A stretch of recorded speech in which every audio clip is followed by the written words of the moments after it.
অনেক সময় দেখবেন অনেক মানুষ অনেকজনকে ছোট করে কথা বলে।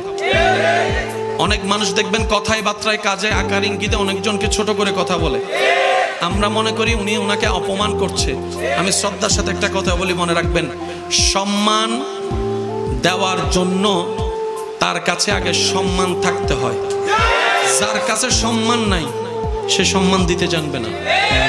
যার কাছে সম্মান দেওয়ার মতো সুন্দর একটা মন নাই সে কখনো সম্মান দিতে জানবে না।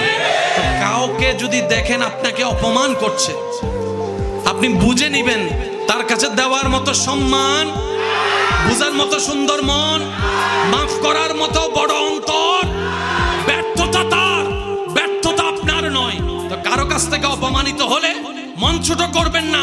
আমি অপমানিত হয়েছি, এই জায়গায় একটা টেকনিক অ্যাপ্লাই করবেন, সেটা হচ্ছে আপনি ধৈর্য ধরে ওনাকে মাফ করে দিবেন, আল্লাহর দিকে তাকাই ওনাকে মাফ করে দিবেন, দাবি মুক্ত করে দিবেন।